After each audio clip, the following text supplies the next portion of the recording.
Om Swastiastu, salam harmoni. Baik, hari ini kita akan mempelajari 3 materi, yaitu simetri, refleksi, dan pengubinan. Baik, yang pertama kita akan mempelajari tentang simetri. Simetri memiliki 2 macam, yaitu simetri putar dan simetri lipat. Apakah kalian tahu apa itu simetri putar dan simetri lipat? Nah, sekarang Kak akan jelaskan apa itu simetri putar. Simetri putar adalah putaran pada suatu bangun datar sampai dengan 1 kali putaran penuh pada pusat simetri sehingga kembali pada bingkainya seperti semula. Nah, apakah kalian sudah mengerti? Jika belum, mari kita mencari simetri putar dari bangun datar. Nah, sekarang sudah ada persegi ABCD. Apakah kalian tahu berapa simetri putar dari persegi? Jika belum, mari kita hitung bersama-sama, yaitu dengan cara memutar persegi tersebut. 1, 2, 3, 4. Nah, jadi persegi mempunyai 4 simetri putar. Nah, apakah sudah dimengerti? Jika belum, Kak akan memberi 1 contoh lagi. Contoh kedua adalah persegi panjang. Cara mencari simetri putar dari persegi panjang sama juga dengan cara mencari persegi, yaitu dengan cara memutarnya. Ayo kita hitung bersama berapa simetri putar dari persegi panjang. 1, 2. Jadi persegi panjang memiliki 2 simetri putar. Nah, gampang kan? Jadi dapat disimpulkan simetri putar adalah jumlah putaran yang dapat dilakukan terhadap suatu bangun datar, di mana hasil putarannya akan membentuk pola yang sama sebelum diputar, namun bukan kembali ke posisi awal. Nah, yang selanjutnya simetri lipat. Simetri lipat dapat dijelaskan sebagai suatu garis pada bangun datar yang jika dilipat menjadi 2 bagian, maka setengah bangun datar akan menutup setengah bangun yang lain.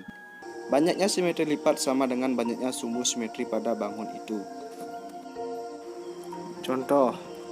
Nah, sekarang Kak sudah mempunyai segitiga sama sisi, yaitu segitiga ABC. Apakah kalian tahu cara menentukan simetri lipat dari segitiga ABC tersebut? Cara menentukan simetri lipat segitiga tersebut adalah dengan cara melipatnya. Ayo sekarang kita lipat segitiganya. 1, 2,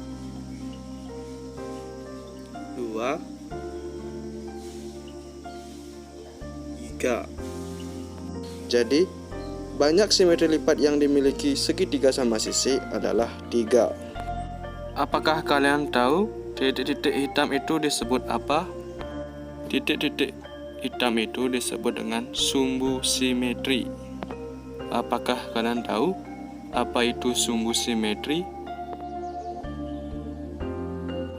Sumbu simetri adalah garis yang membagi sebuah benda atau bentuk menjadi 2 bagian yang simetris sedemikian rupa, sehingga akan terlihat bahwa benda di satu sisi akan serupa dengan bayangan cermin dari sisi yang lain.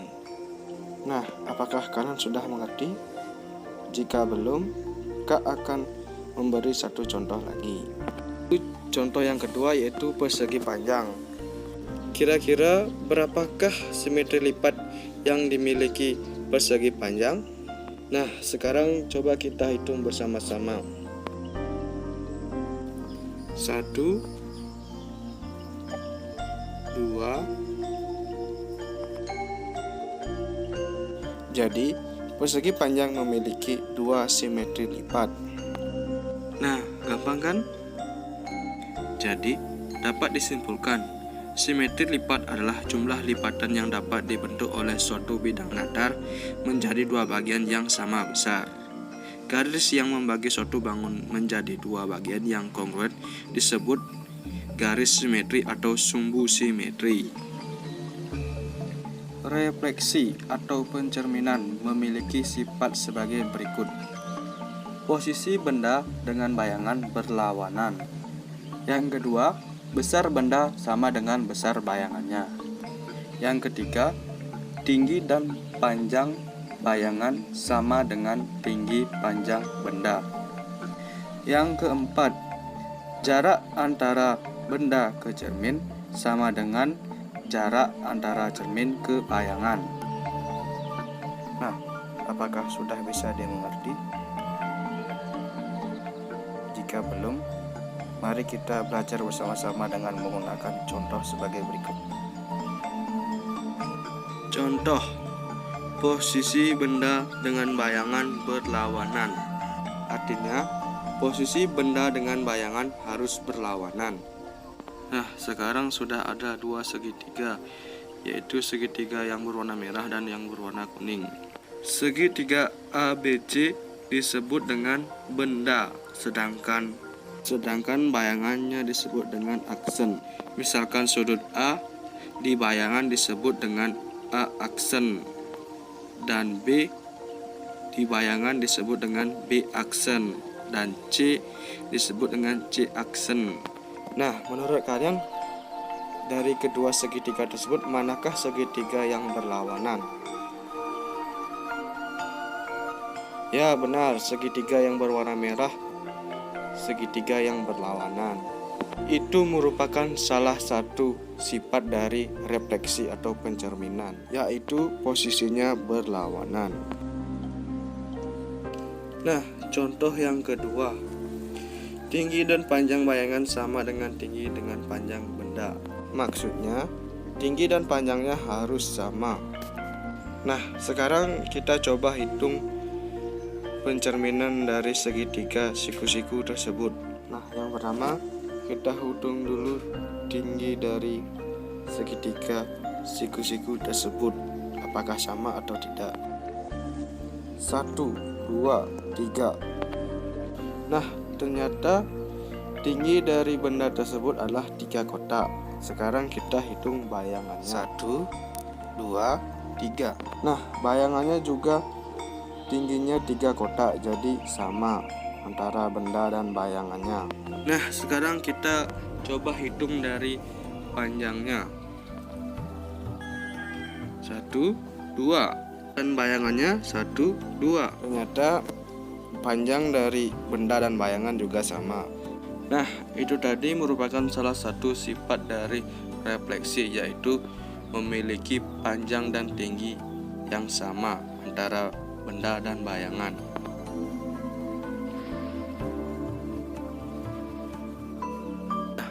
Nah, yang selanjutnya, jarak antara benda ke cermin sama dengan jarak antara cermin ke bayangan.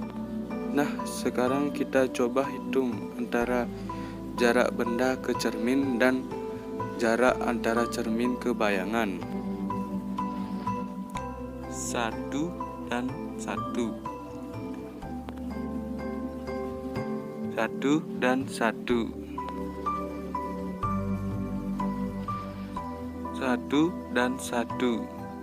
Jadi, jarak antara benda dan bayangan sama.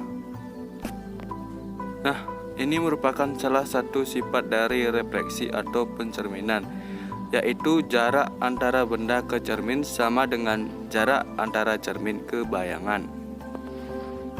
Nah, sekarang ayo kita berlatih untuk menjawab soal.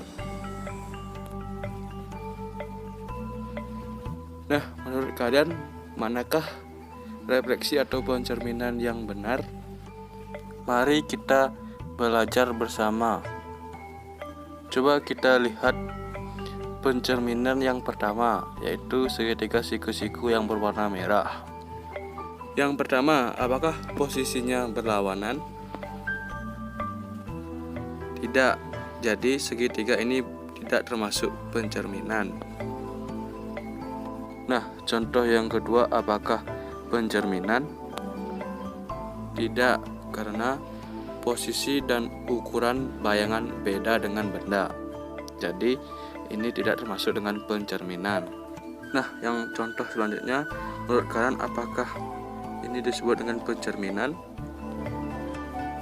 Ya, karena posisinya berlawanan, ukurannya pun juga sama, dan jarak antara benda ke cermin sama dengan jarak antara cermin ke bayangan. Jadi ini merupakan pencerminan atau refleksi. Nah, yang selanjutnya menurut kalian apakah ini pencerminan atau refleksi? Tidak, karena jarak antara benda ke cermin tidak sama dengan jarak antara bayangan ke cermin. Nah, gampang kan cara menentukan pencerminan? Jadi, dapat disimpulkan, refleksi atau pencerminan adalah suatu transformasi yang memindahkan suatu titik pada bangun geometri dengan menggunakan sifat benda dan bayangannya pada cermin datar. Yang selanjutnya, pengubinan. Pengubinan merupakan susunan bangun datar yang menutup suatu permukaan tanpa ada celah dan tidak saling tindih. Pengubinan memiliki pola yang dapat disusun dari satu jenis bangun datar yang sama atau dari beberapa jenis bangun datar yang berbeda. Nah, selanjutnya Kak akan memberi contoh pola pengubinan bangun datar yang sama. Nah, yang pertama, pengubinan pola pada persegi panjang.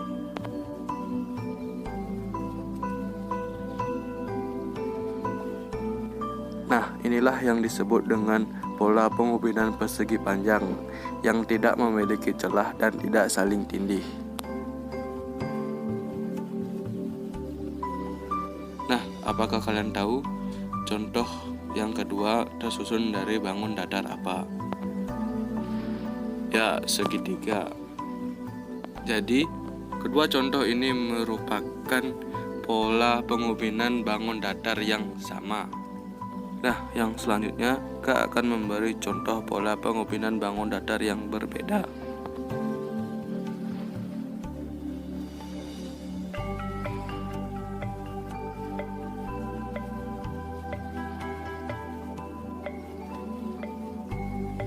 Nah, apakah kalian tahu bangun datar apa saja yang disusun pada pengubinan tersebut? Ya, betul, segitiga dan persegi panjang. Nah, itu merupakan pola pengubinan bangun datar yang berbeda, yaitu segitiga dan persegi panjang. Nah, selanjutnya kita akan berlatih menjawab soal, yaitu apa saja bangun datar penyusunan pola pengubinan berikut. Nah, menurut kalian bangun datar apa saja yang terbentuk dari pola pengubinan tersebut? Ya, segitiga dan persegi. Nah, menurut kalian bangun datar apa saja yang dibentuk oleh pola pengubinan tersebut? Ya, ada segitiga, persegi, dan trapesium. Nah, jadi dapat disimpulkan, pengubinan adalah penyusunan suatu daerah dengan ubin tanpa ada celah dan tanpa tumpang tindih. Ubin yang digunakan untuk menutup daerah dapat berupa bangun datar dan sebagainya. Ini dari saya. Jika ada kesalahan, saya mohon maaf. Saya ucapkan terima kasih dan Om Santi. Salam harmoni. Yeah, I don't believe in destiny. I just do what's best for me. Don't listen to my enemies. They're just full of